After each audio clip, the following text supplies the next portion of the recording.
Seigneur, ta parole est grande, elle demeure à jamais. Ta parole est infaillible, rien ne peut la supprimer. Bienvenue à vous, chers spectateurs, ainsi qu'à tous nos spectateurs dans le monde entier, pour un nouvel épisode de notre émission d'études quotidiennes Toute la Bible. Dans cette émission, nous étudions tous les livres de la Bible, de la Genèse à l'Apocalypse. Nous sommes arrivés dans notre étude des livres de l'Ancien Testament au livre de Daniel, l'un des livres des grands prophètes, et nous en sommes toujours au chapitre 9.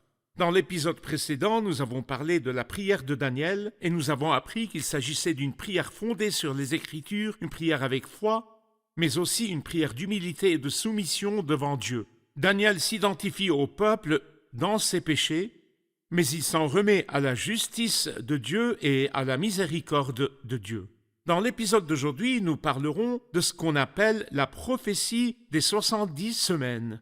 La prophétie des 70 semaines qui parle de l'histoire du peuple, le peuple ancien de Dieu dans le passé, leur rôle dans le présent et leur avenir dans le futur.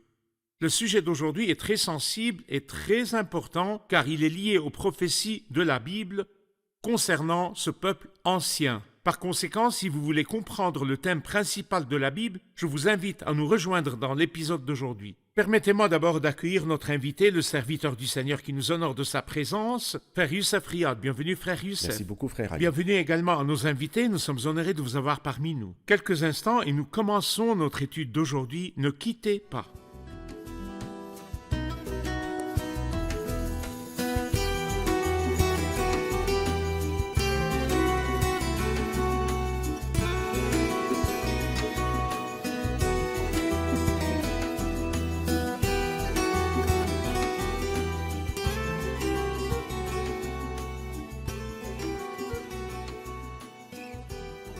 Bienvenue, Frère Youssef. De même. Avant d'aborder le sujet des 70 semaines, l'ange conclut ses paroles à Daniel en lui disant « Car tu es considéré comme précieux ». Avant de lui parler des 70 semaines, commentez-nous l'expression « Car tu es considéré comme précieux ». Eh bien, en réalité, chaque croyant est aimé de Dieu. Nous lisons par exemple dans 1 Thessaloniciens chapitre 1, dans le verset 4, « Nous savons, frères et sœurs, aimés de Dieu, qu'il vous a choisis. » Alors donc, le Christ dit à tous les croyants véritables, « Je ne vous appelle plus serviteur, mais ami. » Et j'y vois aussi le bien-aimé Daniel, à qui la vision a été révélée. Et ceci nous rappelle aussi Jean, le bien-aimé sur l'île de Patmos, qui a également eu une vision. Et c'est comme si Dieu confiait ses secrets à ceux qui le craignent. Ces bien-aimés, il ne leur cache pas C'est vrai. Ce qu'il a l'intention de faire, c'est pourquoi il l'a révélé au bien-aimé Daniel et au bien-aimé Jean. Et puisque nous sommes les bien-aimés de Dieu, nous pouvons être sûrs que si nous étudions les prophéties, nous pourrons alors comprendre beaucoup de choses. L'Ancien Testament regorge de prophéties dont certaines concernent la personne du Christ, sa naissance virginale, sa vie, sa mort, sa résurrection, sa gloire, sa venue dans la gloire et la puissance et son royaume. Mais il y a aussi des prophéties concernant le peuple ancien de Dieu. Où trouvons-nous le point culminant de ces prophéties ? La prophétie des 70 semaines, si nous devions la décrire en un mot, en une phrase, que Je dirions-nous ? considère qu'elle en est la colonne vertébrale. En fait, nous ne pouvons pas comprendre la prophétie s'il nous manque le chapitre 9 de Daniel, à partir du verset 24. Si nous ne comprenons pas la prophétie des 70 semaines, nous ne comprenons pas la prophétie. Et ce que je regrette, c'est que beaucoup du peuple bien-aimé de Dieu n'étudient pas la prophétie et ne la comprennent pas. Et peut-être que l'opportunité que Dieu nous a donnée d'étudier le livre de Daniel et la prophétie des 70 semaines leur donnera l'appétit d'étudier la parole des prophètes dont l'apôtre Pierre a dit dans sa deuxième épître « Vous faites bien de lui prêter attention, comme à une lampe qui brille dans un lieu obscur. » Parfait. Je vais lire les versets 24 et suivants, puis revenir vers vous avec une question. Ce sont 70 semaines qui ont été fixées pour ton peuple et pour ta ville sainte pour faire cesser la révolte et mettre un terme au péché, pour expier la faute et amener la justice éternelle, pour marquer d'un sceau la vision et le prophète et pour consacrer par onction le lieu très saint. Sache-le donc et sois attentif depuis le moment où la parole a annoncé que Jérusalem serait restaurée et reconstruite Jusqu'au Messie, au conducteur, il y a 7 semaines et 70 semaines. Les places et les fossés seront restaurés et reconstruits, mais ce sera une période de détresse. Après les 62 semaines, le Messie sera exclu et il n'y aura personne pour lui venir en aide. Le peuple d'un prince qui viendra détruira la ville et le sanctuaire, puis sa fin arrivera comme par une inondation. Il est décidé que les dévastations dureront jusqu'au terme de la guerre. Il imposera une alliance d'une semaine à beaucoup et au milieu de la semaine, il fera cesser le sacrifice et l'offrande.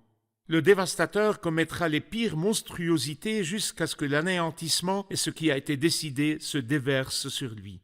Nous devons examiner chaque mot de cette prophétie car chaque mot nécessite une explication approfondie. Ce sont 70 semaines qui ont été fixées pour ton peuple et pour ta ville sainte.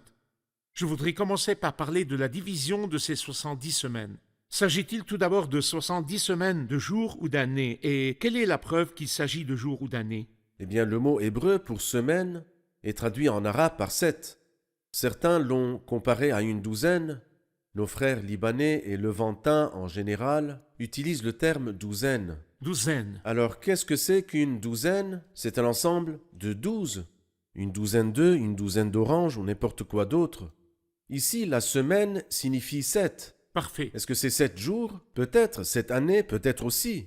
Mais nous comprenons à partir de ce chapitre qu'il s'agit ici de 7 années. Parfait. Comment comprenons-nous qu'une semaine équivaut à 7 ans? Grâce à ce qui précède et à ce qui suit. Ce qui précède, Daniel a compris que les 70 ans étaient passés. L'ange lui apparut et lui dit les 70 ans sont passés. Cependant, il y aura 70 fois 7, c'est-à-dire 70 fois 7 ans.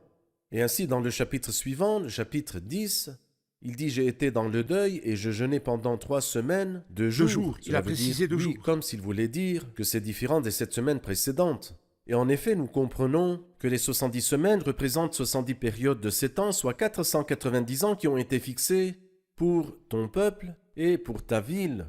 Quel peuple? Le peuple d'Israël. Et quelle ville? La ville de Jérusalem. Bien sûr, fixé ne signifie pas terminé, mais plutôt inévitable Oui, pour le inévitable. peuple. Et Parfait. ici, je tiens à préciser que l'Église n'a aucun rôle à jouer durant cette période au cours de ces 70 semaines. Et c'est en fait l'une des preuves solides que l'Église ne sera pas présente pendant la période de la grande tribulation. Une grande tribulation s'abattra bientôt sur le monde, mais après l'enlèvement de l'Église. Quelle est la preuve que l'Église ne traversera pas la grande tribulation? En fait, il y a de nombreuses preuves. Mais prenons la preuve qui nous est présentée. Et cette preuve est que la 70e semaine, qui a été mentionnée dans le verset 27, et cette semaine-là ne concerne pas l'Église, mais toutes les 70 semaines qui ont été fixées Pour le peuple et le pour peuple la et ville. pour la ville, Le peuple ancien de Israël Dieu et la ville et de Jérusalem. Parfait. Donc, pour clarifier ce terme pour les spectateurs, il s'agit de 70 semaines ou 70 périodes 70 de 7 périodes ans. de 7 ans. 70 fois 7 70 ans. fois 7 ans. Ce sont 70 semaines qui ont été fixées pour ton peuple et pour ta ville sainte Jérusalem, comme vous l'avez indiqué, pour faire cesser la révolte et mettre un terme au péché, pour expier la faute. J'aimerais examiner chacun de ces termes. Que signifie faire cesser la révolte? Que signifie mettre un terme au péché, expier la faute, amener la justice éternelle pour marquer d'un sceau la vision et la prophétie et pour consacrer par onction le lieu très saint? Notez bien que ce chapitre commence par le fait que Daniel réalise que ses 70 ans d'humiliation sont finis, donc il prie à Dieu. Seigneur, ça suffit, les 70 ans d'humiliation sont terminés. Mais l'ange lui dit non, l'humiliation n'est pas finie. Il te reste encore 490 ans d'humiliation. Que se passera-t-il durant? Au verset 24, nous voyons la prophétie des 70 semaines en général. Dans le verset 25 et dans la moitié du verset 26, il nous parle des 69 semaines. Et puis ensuite, le reste du verset 26 nous éclaire sur cette lacune ou cet intervalle de temps entre les 69 semaines et le début de la 70e semaine. Et le verset 27 nous parle de la 70e semaine. Alors donc, la prophétie concerne ce peuple-là ainsi que cette ville et se divise en fait en 3 parties. Les 7 premières semaines, puis les 62 semaines suivantes, suivies d'un intervalle de temps de durée inconnue, et ceci entre le verset 26 et le verset 27. Et enfin, la dernière semaine, qui est justement la 70e. Et les 6 expressions que vous avez mentionnées, comme nous l'avons dit, nous résument l'histoire tout entière. Ce sont 70 semaines qui ont été fixées pour ton peuple et pour ta ville, durant lesquelles 3 paires d'événements se produiront. la première paire d'événements, il nous en dit faire cesser la révolte et mettre un terme au péché. Et puis, la deuxième paire d'événements, expier la faute et amener la justice éternelle. Et ensuite, la dernière paire, marquée d'un sceau la vision et le prophète, et consacrée par onction le lieu très saint. Comprenons-les davantage. Pendant ces 70 semaines, 2 malheurs se sont produits. Mettre un terme au péché et expier la faute. Mon cher Daniel, les péchés d'Israël ne sont pas encore terminés. Ils ont encore plus de péchés qu'ils n'en ont eu dans toute leur histoire, oui, beaucoup plus. Quels sont alors les 2 péchés abominables que ce peuple commettra après Daniel? Premièrement, le Christ viendra à eux, ils le tueront. Deuxièmement, l'Antichrist viendra à eux, ils l'accepteront. Et ce sont ceux mentionnés ici, faire cesser la révolte et mettre un terme au péché. Mais une autre chose se produira. Expier la faute et amener la justice éternelle. Expier la faute, ne l'ont-ils pas encore expié? Non. Qu'en est-il du grand jour des expiations? C'est un symbole. Mais 2 choses leur sont demandées pour que l'expiation ait lieu. Premièrement, que le Christ doit mourir, et ceci est accompli il y a 2000 ans. Cependant, l'expiation n'est toujours pas accomplie pour eux. De quoi d'autre ont-ils besoin? Eh bien, ils doivent s'humilier. Le jour des expiations, le chef des prêtres entrait dans le lieu très saint et le peuple s'humiliait lui-même. Le Christ est entré dans le lieu très saint, il ne le fera pas de nouveau. Cependant, eux n'ont pas jugé eux-mêmes. Ils ne se sont pas non plus ni humiliés. pleuré, ni se sont jugés eux-mêmes, comme nous le dit Zacharie au chapitre 12, verset 10. Et c'est pourquoi cette prophétie des 70 n'a pas encore eu lieu. Pour expier la faute et amener la justice éternelle. La justice éternelle, c'est lorsque le Christ établira le royaume de justice et de paix, et sera prêtre pour toujours à la manière de Melchisédek. Et la dernière chose, consacrée, ou plutôt marquée d'un sceau, la vision et le prophète. La vision et la prophétie atteignent leur conclusion glorieuse, qui est toujours désignée dans les prophéties comme ce jour-là, le jour où le Christ régnera, où l'Éternel sera le seul éternel, et son nom sera le seul nom. Et cela ne s'est pas encore produit. Et en plus, pour consacrer par onction le Saint des Saints ou bien le lieu très saint. Même durant la construction du temple de Zorobabel, il n'est pas question d'une gloire qui est venue. Et il n'y avait même aucune présence de l'arche. Cependant, dans le temple que le Seigneur construira, d'après Zacharie chapitre 6, le lieu très saint sera consacré par onction, et la gloire du Seigneur remplira le temple, et la gloire du dernier temple sera plus grande que celle du premier, selon la prophétie d'Agé, chapitre 2. Ainsi, la dernière paire, c'est marqué d'un sceau la vision, c'est-à-dire l'accomplissement de la prophétie, par la venue du Christ et l'établissement du royaume millénaire. Oui. Et consacré par onction, le Saint des Saints signifie consacré par onction, le lieu très saint, c'est-à-dire le temple juste. millénaire béni, lorsque le Christ sera roi et prêtre à la manière de Très bien. Melchisédek. Nous allons voir un reportage puis prendre une question des invités. Daniel a opposé la justice de Dieu à la honte des visages, c'est-à-dire le déshonneur des peuples, car Dieu a dispersé son peuple parce qu'il avait transgressé contre lui et mérité le châtiment qu'il avait reçu. Dieu a été juste lorsqu'il a permis l'exil du peuple. Oui, il avait raison et le peuple avait tort. Chers frères, si vous priez Dieu en cherchant à trouver des justifications à vos péchés, vous avez complètement tort. Si vous dites à Dieu, « Seigneur, tu connais ma faiblesse et les circonstances dans lesquelles je me trouve », vous blâmez ainsi Dieu pour les péchés que vous avez vous-même commis. C'est comme si vous disiez que Dieu avait agi de manière injuste, car, selon vous, il aurait dû tenir compte de vos circonstances comme s'il avait été dur envers vous. Mais, frères, nous ne recevons que ce que nous méritons. C'est pourquoi nous devons confesser nos péchés à Dieu. Au verset 25, il est dit « Sache-le donc et sois attentif. Depuis le moment où la parole a annoncé que Jérusalem serait restaurée et reconstruite, jusqu'au Messie, au conducteur, il y a 7 semaines et 62 semaines. Les places et les fossés seront restaurés, reconstruits, mais ce sera une période de détresse. Quand ces 70 semaines commenceront-elles » Frère Youssef, il s'agit bien sûr d'une grande prophétie, mais elle comprend également des dates, à savoir 70 semaines ou 70 périodes de 7 ans. Elle a donc un début et une fin. Pourriez-vous nous dire quand la prophétie des 70 semaines a commencé? Et nous allons l'écrire après vous et l'afficher à l'écran, maintenant devant les spectateurs. Chacun de nous écrira en chiffres la date de début effective des 70 semaines. Oui, très bonne question, frère Ayad.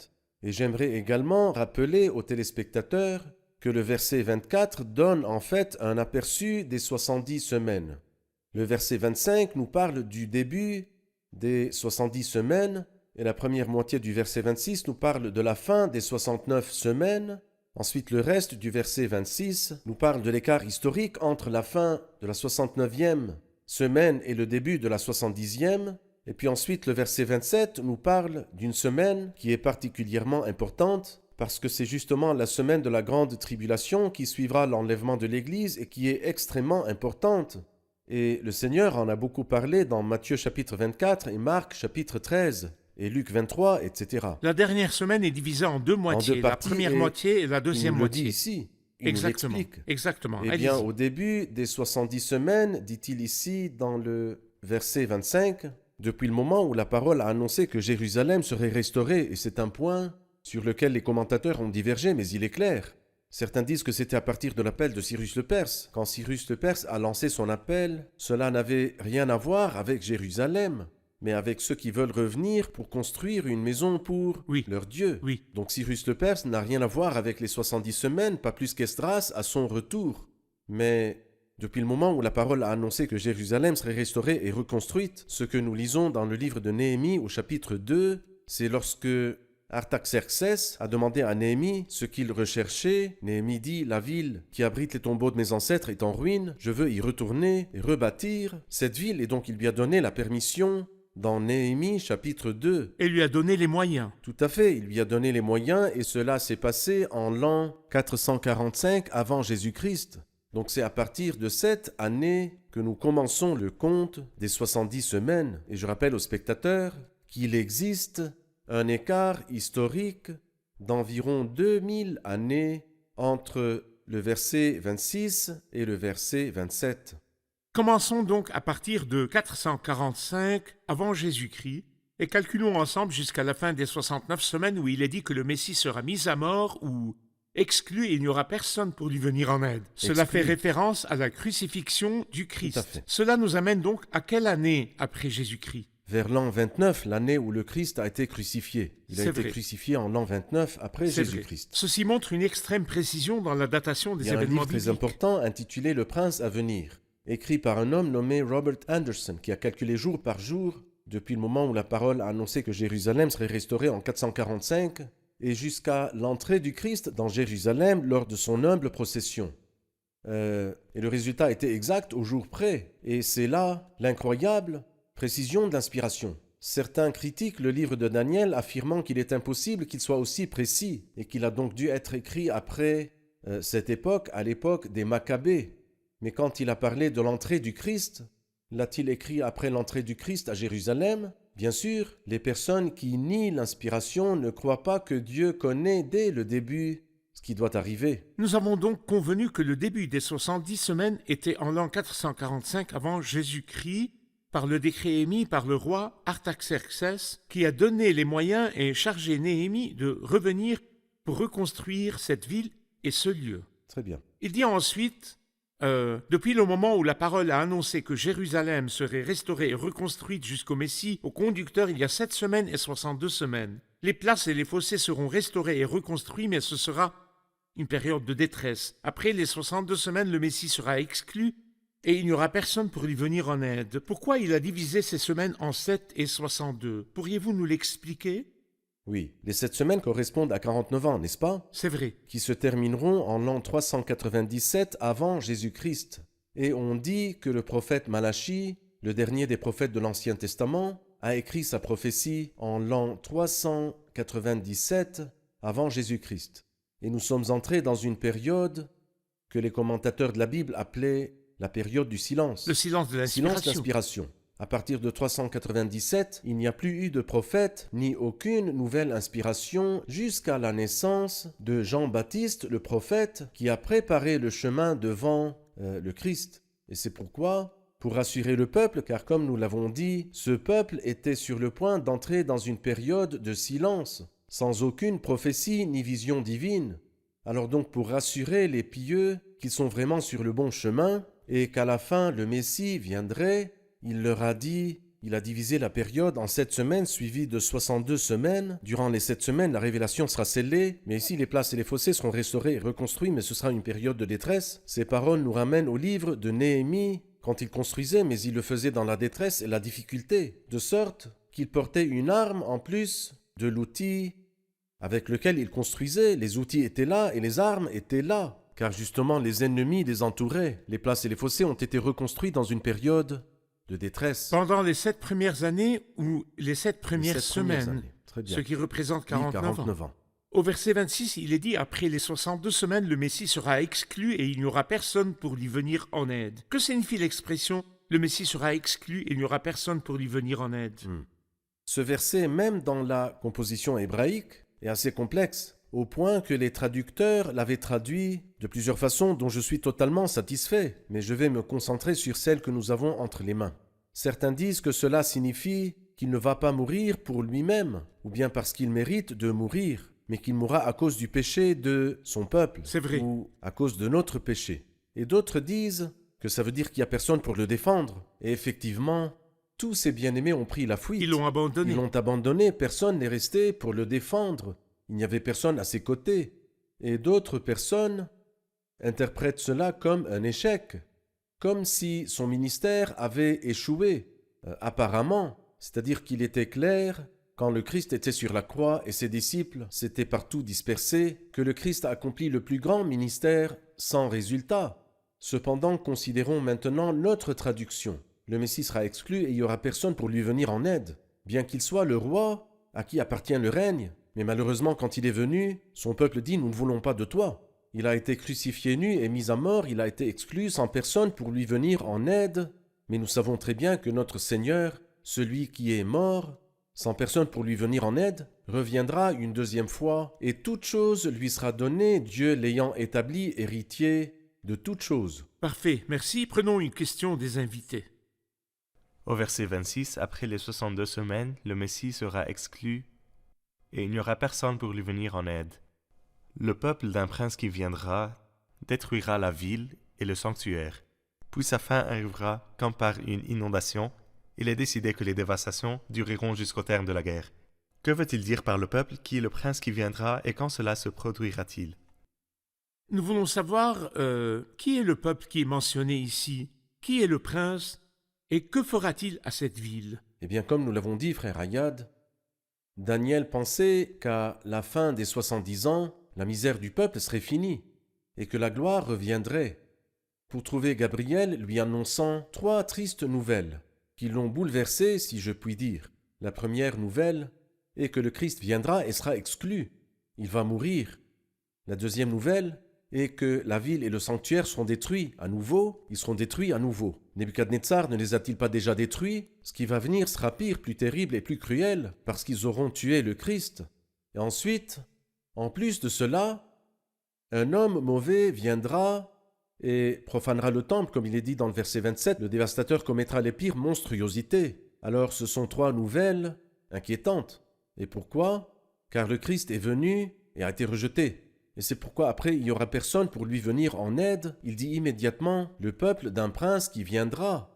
Précisons que ce prince qui viendra n'est pas encore venu, mais il va venir après l'enlèvement de l'Église, et ceci sous le nom de la bête, Parfait, la bête qui monte de la mer. parfait. Donc ce prince qui viendra n'est pas celui qui détruira parce qu'il n'est pas encore venu, mais il dit le peuple d'un prince qui viendra. Parfait. Construction génitive.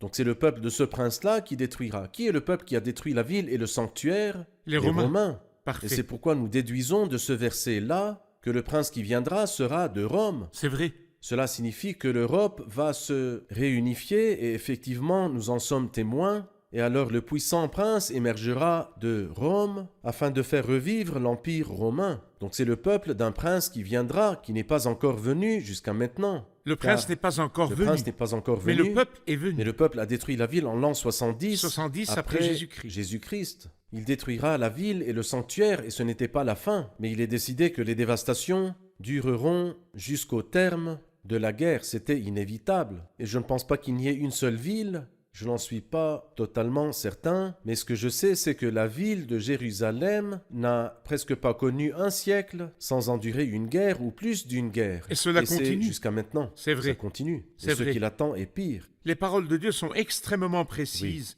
Quand il parle d'un peuple, il distingue le peuple et le prince, car le Tout à prince fait. qui viendra Il apparaîtra n'était dans pas encore l'avenir. apparu. Mais le peuple est venu en 70 après bien. Jésus-Christ et a détruit ce peuple ou cette ville. C'est vrai. Merci frère Youssef, nous devons revenir aux événements des 70 semaines. Nous continuerons dans le prochain épisode si Dieu le veut. Nous sommes arrivés à la fin de l'épisode, revoyons-le avec nos invités.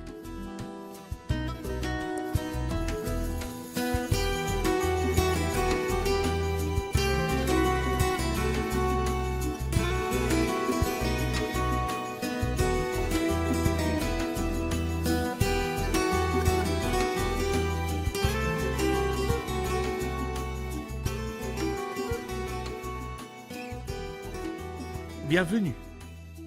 Dans l'épisode d'aujourd'hui, nous avons appris que la prophétie des 70 semaines contient des informations très importantes, mais au début, la prophétie des 70 semaines fait-elle référence à 70 semaines de jours ou à 70 semaines d'années?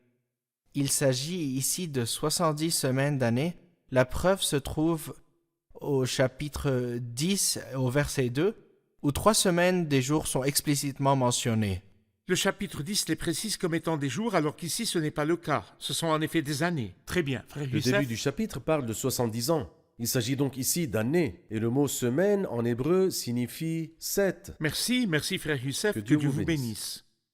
Chers spectateurs, la parole de Dieu dans l'épisode d'aujourd'hui nous enseigne que les décisions et les événements sur terre ne sont pas soumis aux caprices et à l'autorité des hommes, mais à la souveraineté de Dieu, le Très-Haut, qui domine sur toute royauté humaine et sur le royaume des hommes.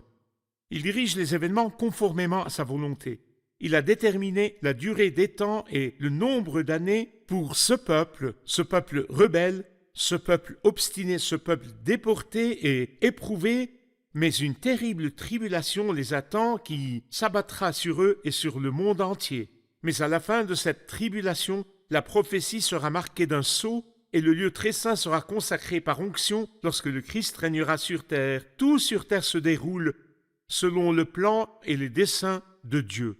Dieu est souverain, Dieu est maître de tout, il nous a laissé les grandes lignes du cours des événements dans sa parole. Et nous n'avons qu'à venir à cette parole avec un esprit d'apprentissage et de compréhension. Si nous abordons la parole avec un esprit d'apprentissage et de compréhension, alors la parole de Dieu est claire, elle donne de l'intelligence à ceux qui manquent d'expérience. Je vous retrouve dans le prochain épisode où nous poursuivrons notre étude de la prophétie des 70 semaines. Que le Seigneur vous accompagne.